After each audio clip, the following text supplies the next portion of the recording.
Shalom buat kita semuanya. Selamat datang di channel YouTube saya Yohana, mahasiswi Sekolah Tinggi Bible Pro HKBP. Kali ini kita membahas kasih dan hidup Kristus memutus siklus masa lalu kita serta memberi kita masa depan yang baru. Sebelumnya mohon di like, di komen, dan di share serta di subscribe dan ditonton sampai selesai untuk menambah penilaian tugas saya di mata kuliah praktek lapangan yang ketiga melalui media sosial. Selamat menyaksikan. Pernahkah muncul pertanyaan di pikiran kita? Sedang mengarah kemana hidup kita ketika kita menerima Yesus sebagai juru selamat? Bagaimana kita dikuatkan dengan mengetahui bahwa Allah terus membentuk hidup kita agar semakin menyerupai Dia? Ada kisah seorang anak laki-laki yang merasa dirinya dibenci oleh ayahnya sehingga ia melakukan dan memiliki siklus yang buruk di dalam dirinya. Pertama kalinya, seorang anak laki-laki itu dipukul oleh ayahnya adalah ketika ia berulang tahun yang ke-7. Setelah tanpa sengaja, ia memecahkan kaca jendela. "Ayah menendang dan menonjokku," kata anak laki-laki itu. Setelah itu, ayah meminta maaf. Anak laki-laki itu seorang pemabuk dan suka bersikap kasar, dan siklus buruk itulah yang benar-benar ingin kuputus sekarang, katanya.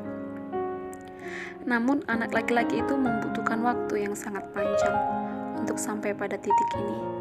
Sebagian besar masa remajanya hingga usia 20-an dihabiskannya di dalam penjara atau menjalani hukuman percobaan, serta keluar masuk pusat rehabilitasi pecandu narkoba.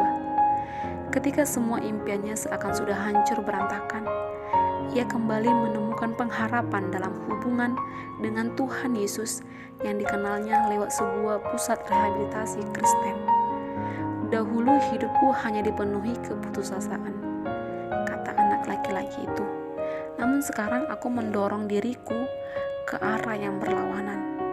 Begitu bangun pagi, hal pertama yang kukatakan kepada Allah adalah, aku menyerahkan seluruh kehendakku kepadanya." Lalu, apa yang bisa kita petik dari kisah di atas? Ketika kita datang kepada Allah dengan hidup yang porak-poranda, entah karena kesalahan sendiri atau akibat perbuatan orang lain, Allah mengambil hati kita yang hancur itu dan menjadikan kita baru.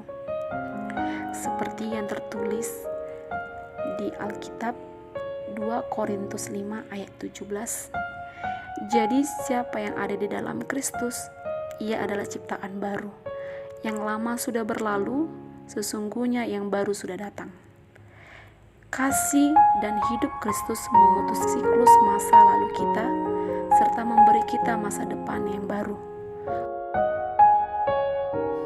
Bukan itu saja, di sepanjang hidup kita akan dapat memperoleh pengharapan dan kekuatan melalui segala sesuatu yang telah terus dikerjakan Allah dalam diri kita setiap saat dan setiap waktu.